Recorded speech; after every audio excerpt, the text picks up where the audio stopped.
You know, the thing is, there's always been the talent, there's always been the culture here, and then what happened to the Opera House? That is such a Sad, yeah. that was gone. We need to get a new Opera House. Yeah, we do. Just do.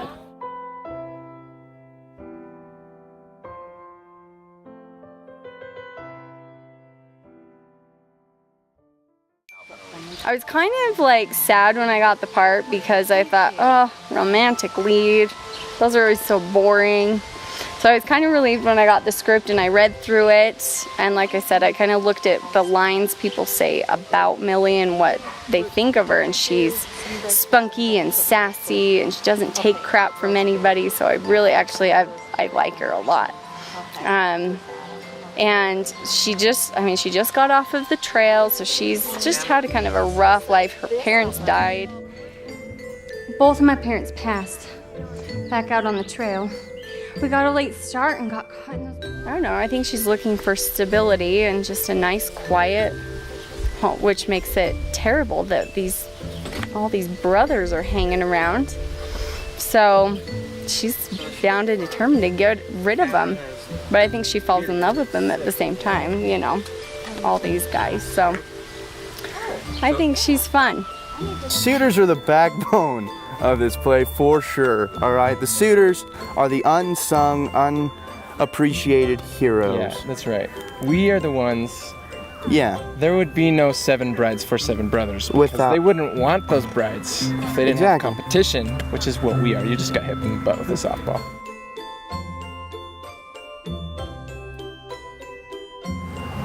I wouldn't have described myself as a theater person back like when I was in like high school. It was just like senior year when I started doing the plays and stuff. Actually junior year with Red Gore. Mm-hmm. But you know, my friends were doing it, and I wish I'd been in Les Mis. That would have been amazing. Me too, but I was young. My friends were in it, and so Matt kind of roped me in, and I got sucked into doing it and got out of my comfort zone. You really can't have a comfort zone. You really when you're doing can't. Plays. And that's sometimes hard for people in theater, is like they have to get over like people are watching me. So you'll see my dad at rehearsal, like he is all out 100% all the time. He is never like halfway there.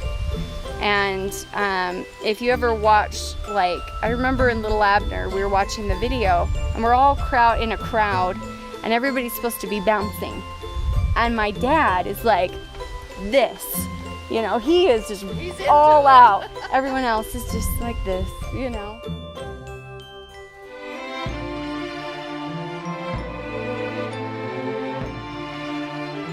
And he sticks out. Like, he can have one line in the show and completely steal the scene.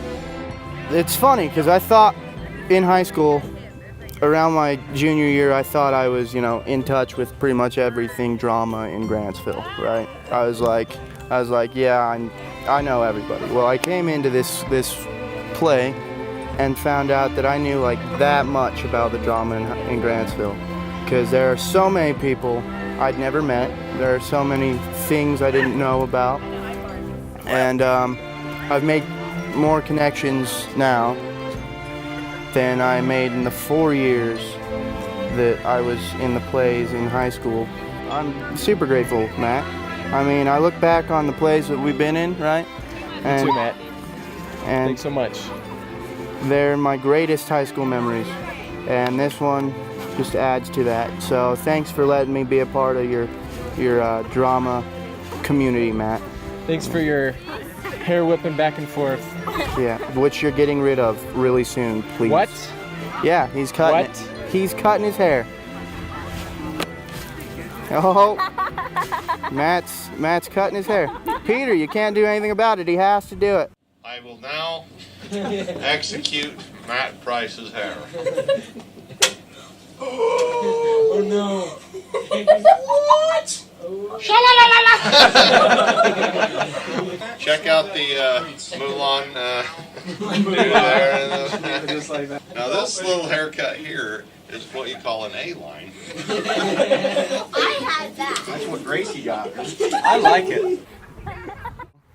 There's nobody I'd rather do a play with than Bubba. It's awesome to work with Bubba, seeing that he and Matt putting all this together. It's just awesome. Do you want us just to do the questions that you asked us before I pushed the button? Stopped recording. Do you remember when you pushed the button? It was a while ago. If you have any questions about costuming, ask Deanna. And I go, oh, I'm costuming this time. You're the costume lady. Okay. I love community theater. Number one, because I love the camaraderie that you gain with the cast. This play would not be what it is if these two were not helping us. You know what I thought you were going to say? This play would not be what it is without me. Well, that's No, true. Dan. I mean, if the shoe fits. Oh, we both thought it. That's why we enjoy I guess it. we know ya. They giggle instead of cry.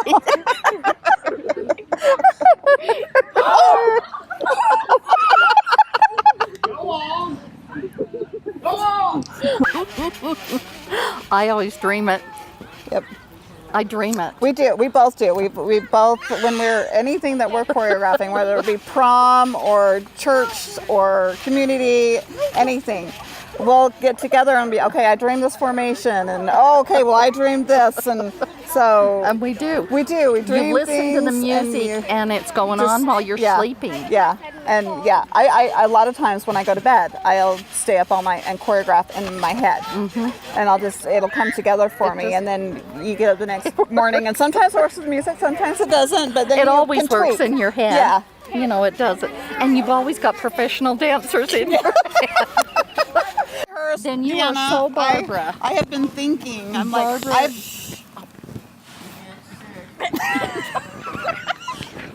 We were too loud. we love you, Matt, even though you shush us.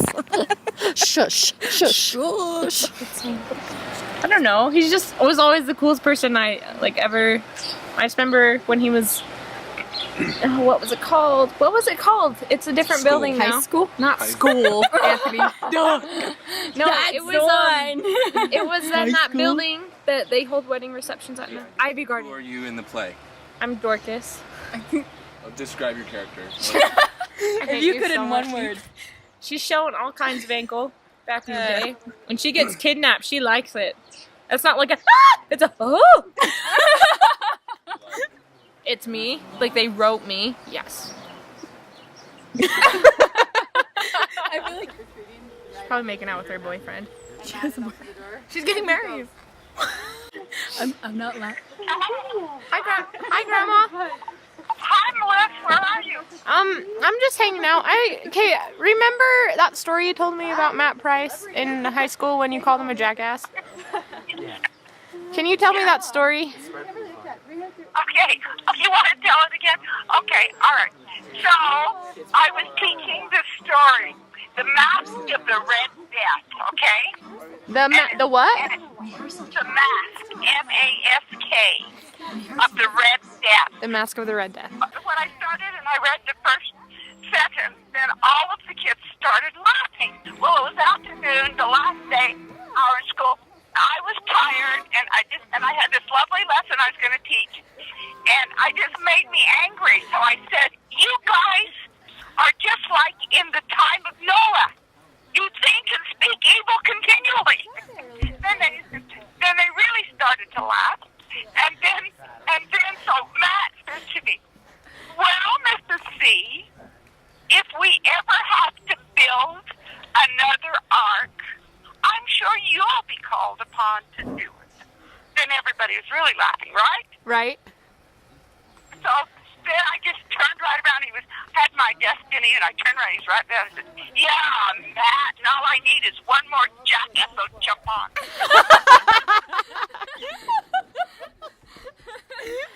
Grandma, you're probably the wisest person I know.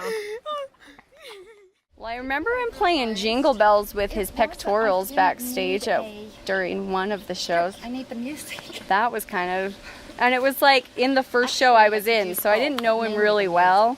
And he just kind of came up to us and he's like, "Look what I can do." And he played Jingle Bells with his pecs. And I was like, I just remember before every show, you always do the roar So you put your hands in and you roar before, and then you say goosum. And that's like his trademark thing. Like you do an energizing game and then you do that. And so that's... Hopefully he does it this time so I can get footage of it. Yeah. So I think it'd be a great place for an amphitheater. And this community, I will tell you from my experience, they love their theater and performances and concerts in the park and that kind of stuff. Like, there will be support for it. There always has been. And so I think it's perfect. Is there's always been the talent, there's always been the culture here, and then what happened to the Opera House? That is such a Sad, sin yeah. that was gone. We need to get a new Opera House. Yeah, we do. Just do.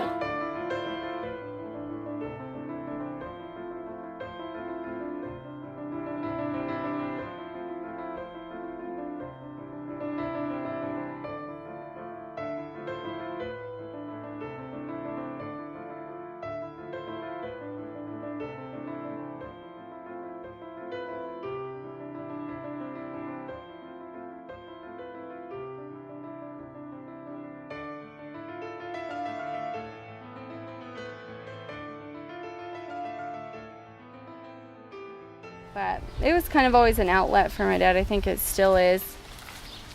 Because it's not like he has a career that he's always just like loved or something. What I always love about plays is you don't know what's going to happen in them. It's the things that happen, like you spin in and try to sit on Matt's lap and you both fall over, things like that. You're not supposed to be there and you just wander across the stage, or you're in Joseph and you forgot your skirt, so you have to go out in your skivvies and improvise and hide behind the pole, stuff like that. So you never know what's going to happen, the lines people are going to say or what's going to happen. So that's one of the funnest parts, is when things go wrong actually, and then you get to try to find your way out of that. I owe him a lot, because he gave, without him doing all this stuff, it wouldn't have given me this part of my life that really, for me, made, it sounds over dramatic, but really made life kind of worth living for me, to be able to do this stuff. And he gave me that opportunity, so I don't think I've ever expressed to him how grateful I am for him making that available to me. I mean, I don't have to be on Broadway, you know. I don't care if I'm on Broadway or my community theater. I thought about trying to be an actor when I was young, you know, when I was coming out of high school, kind of like Carter's doing. So I can make a living and still get this thrill, and I can thank Matt for that. It makes it very fun to have a director like Matt, especially where he's not afraid to indulge some of the silliness. He'll, within a certain limit, obviously you still have to get things done, but he doesn't really have a big problem with if you want to goof off for 12 seconds. Probably my favorite thing about Matt Price as a director is he mostly gives you like 100% creative freedom. So he'll just be like, okay, this is a general idea, and run with it. Matt does not micromanage at all. There are obviously certain things in the script with characters that you have to work with. Other than that, he did not dictate much of anything. It was, your movement, do whatever feels right, as long as you're where you need to be when you need to be there. As far as saying a line, as long as it sounds like it's natural and coming from your character, say it however you want, as opposed to other directors I've had where you need to be in this place by the time you say this word, and you're going to do this inflection on these syllables, and just very sort of like being a chess piece as opposed to a living, breathing person other than myself on stage, which is a lot less fun. I am a smart lady. She read the whole dictionary. Like, who does that? Okay, so wow. But it was the 2009 Webster. So do you need activities? It wasn't updated. Student edition. Because I can get you some activities. Well, okay. So I read the Eminem. Okay. I read the Eminem, the rapper. The reason that he's such a good rapper is because he knows all these words, because he memorizes the dictionary. And I was like, hey, I want to know lots of words. I'm going to memorize the So dictionary. I can be a good rapper like Eminem? I don't want to be a good rapper. I just want to know lots of words. So I read the dictionary. Goodbye, goodbye, party, because free sorrow. Do we have to connect to tomorrow? That was Romeo and Juliet. Shakespeare's cool, I'm telling you. He's cool. He's a cool guy. Hello? Hello? Oh, hello. My name is Joseph McClatchy, and my character is Zeb, and he's one of the town suitors. He's courting Sarah Hines, and then she gets kidnapped. She gets stolen from him, from the Ponape Boys. I have never worked with Matt Price before, but I like how he's able to get a crew together of people who know what they're doing, and then they turn it into a beautiful production. I had heard that they needed someone dancing, and so I was like, hey, I can dance. I teach a small ballroom dance class, in my hometown, and I was like, hey, I could help out with that. Very nice. How did you get into that? There's a man named Eddie Hughes that he taught a free ballroom dance class over in my high school. That was a number of years ago. He, when I was serving a mission, he died of cancer. And so me and some of the other students that he had taught on Saturdays, we came back so that we could be able to go and carry on that privilege for other people, in teaching free dance classes.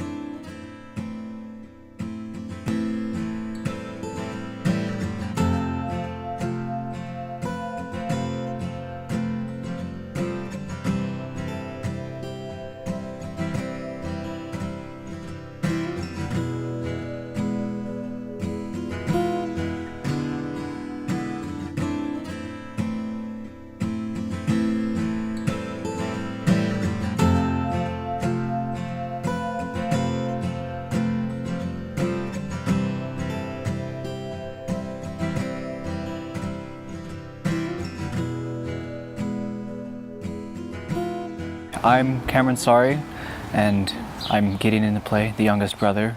I got started on theater kind of by accident. I moved here and got signed up for the theater class, and at the time Mr. Price was directing Pirates of Penzance, and I was recruited into joining. And so I kind of fell in love with it then and been sticking with it since. Yeah, pretty excited for this. Bubba is a good director, and he and Mr. Price are doing a good job together. I like being out here, except for when it rains, really hard and kind of ruins your script. Martha? Liza? Liza?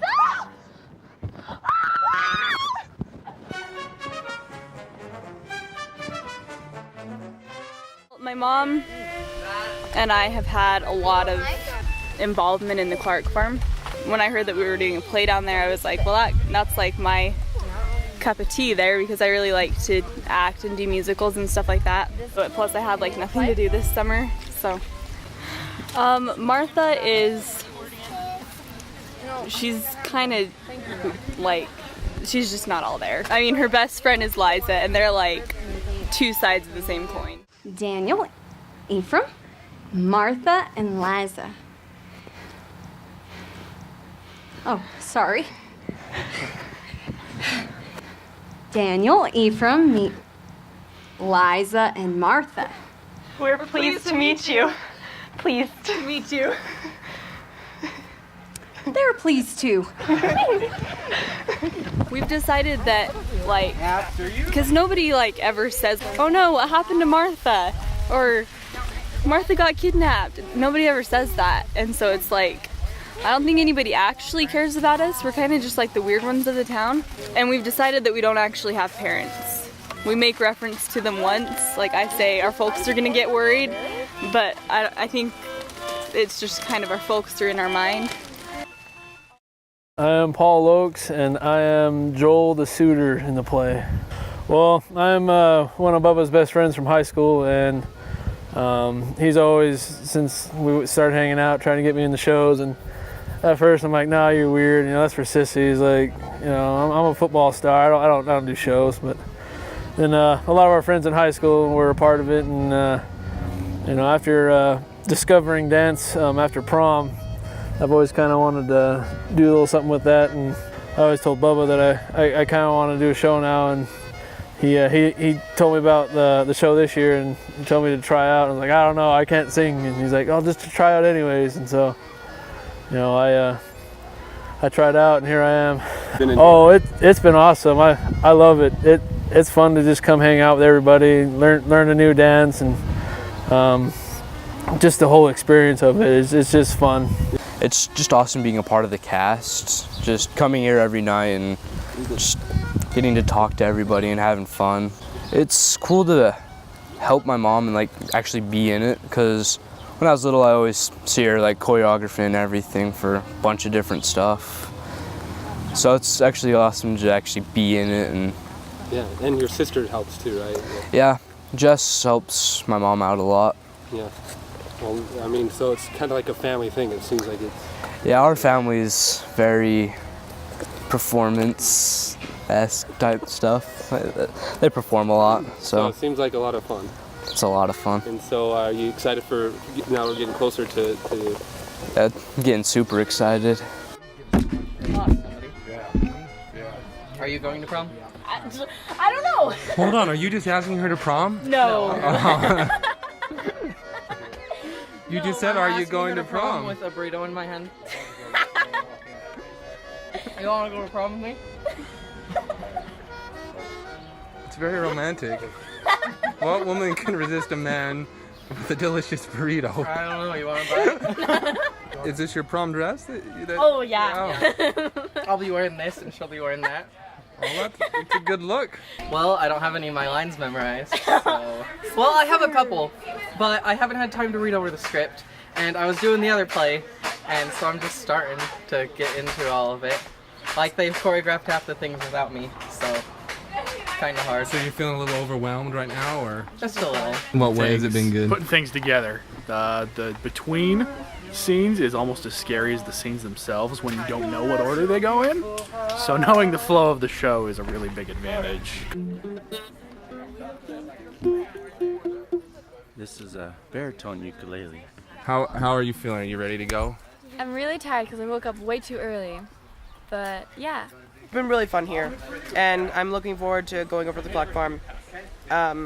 Even though it's we've done pretty much all of our rehearsals here, it's going to be great to get over to the Clark Farm where we're actually going to be performing and not have to be, because this is smaller than the actual Clark Farm, so it's gonna be great. I'm excited. Are you? Yeah. It always does kind of seem a little chaotic about 2 weeks before the show opens, but for some reason it always comes together, always, with Matt. And it's not only because me and Caden were just talking about this. He's so talented when it comes to everything he does, but not only that, but he has talented people that always work with him. That's the thing about Matt. If he's super passionate about the show, like he loves the show, and he's excited about it, he'll impress you. Casting, definitely. Yes, he actually is. I actually really, really love how Matt casts everything. He always does spot on. I've been in this play twice now. And I was in ensemble when we did it, and so it's like a different view of it that I have now, being one of the brides instead of being an ensemble, because I didn't really know any of the songs before. I knew Bless Your Beautiful Hide as a 12-year-old, but just kidding. But yeah, I love this.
ones that do get in trouble. We for get in being trouble too because much we're noise. always too loud and we always have too much fun.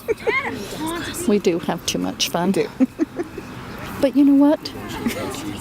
If you can't laugh and have a good time, why in the heck are we doing this? Exactly. I mean, life. Life is so serious. We need this We to need this. de-stress. Yes, we do. Yeah, we really do. Spencer, how are you, bud? And me and Anthony almost touched a hawk today.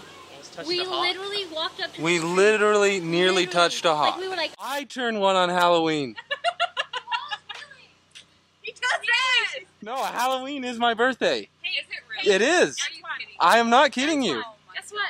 What? If you look on the newspaper on page A2, there's someone very familiar.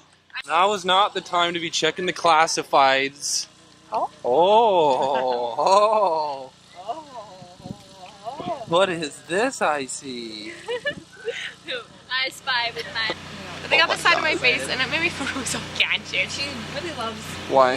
because they look kind of chunky. Like Dorcas has got to drop a few. Do you know that Dorcas is beautiful, chunky or no chunk? Well, I just don't. She's like peanut butter. You can have her chunk or, or no chunk. She's delicious either way.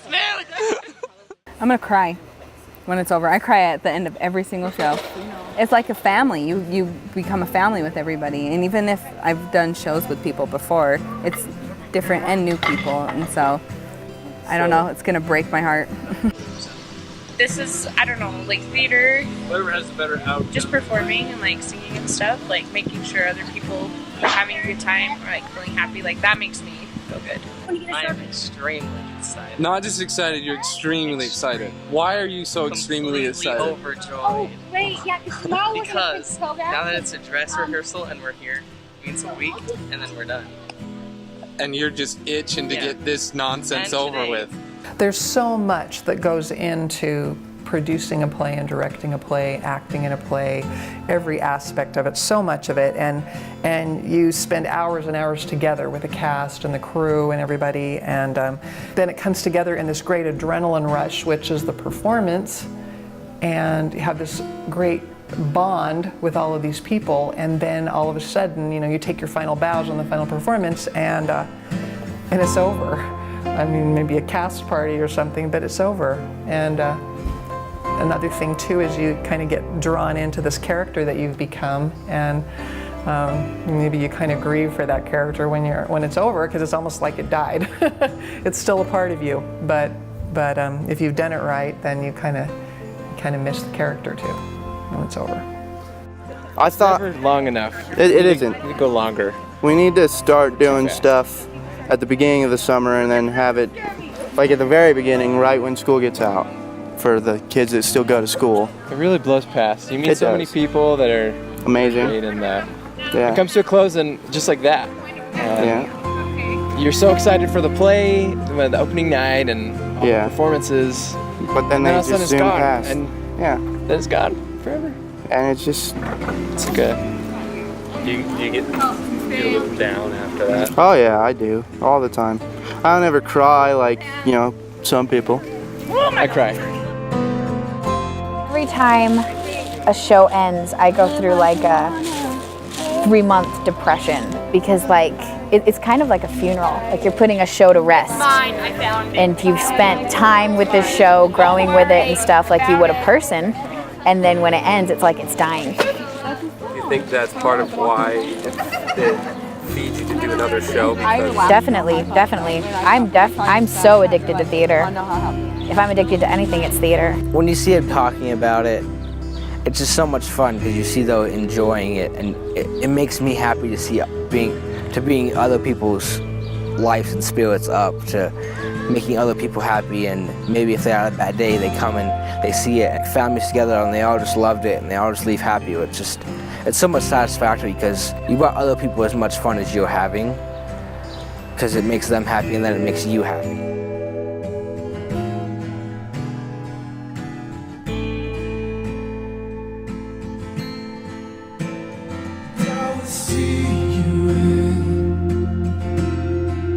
Every night I dream, and when we wake up in the end, my days.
We need a place for people to come together to work, to fulfill dreams that they have, and for other people to come and watch and enjoy.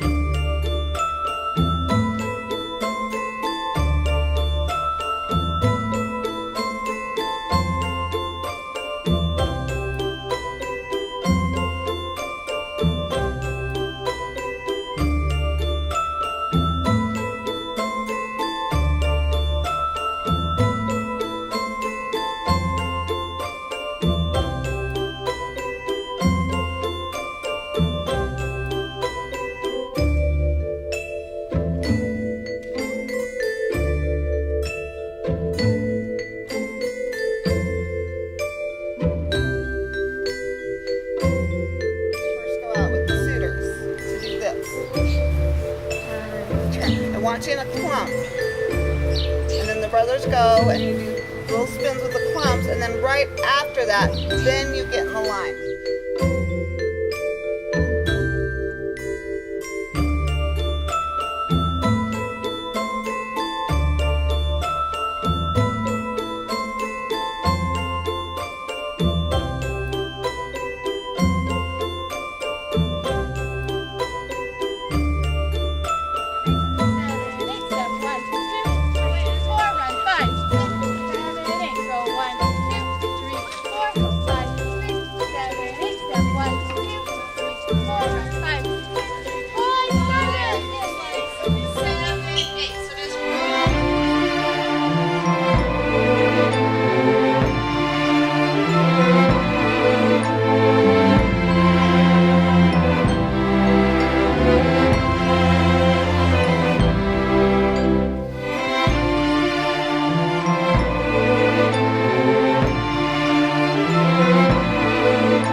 My 3 lines.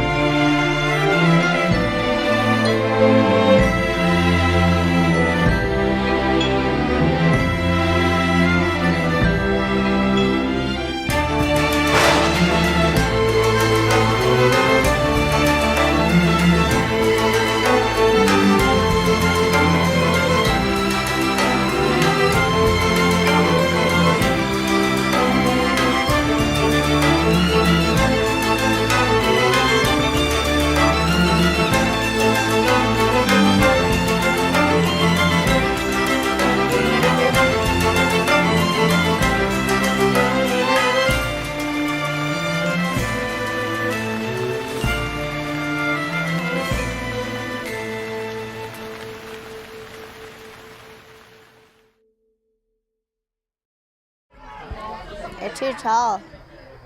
I am too tall. That is what every director has always told me in every play I've been in. Too tall. So. Yeah, I get. I'll get on my knees. Now you're too short. Oh, okay. I was like, What is your real name? My real name is Anthony David Messler.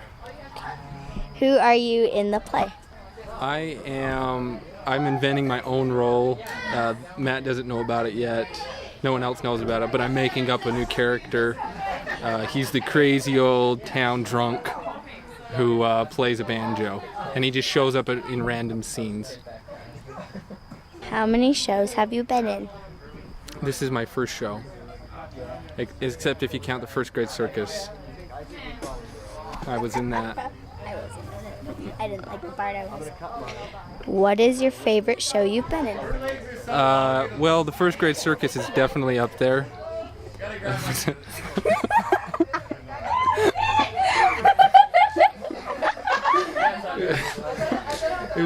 It's up there. Okay, thank you. Hi, Tree, what is your real name? Tree.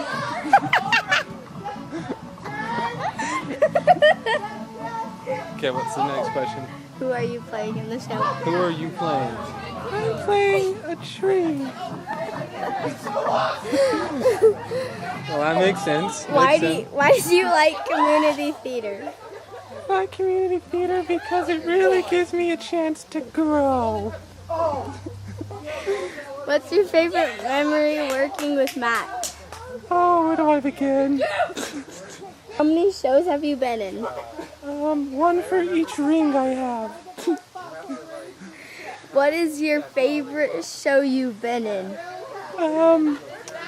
Anyone that has a nice role for a tree, which are few and far between, but probably Macbeth.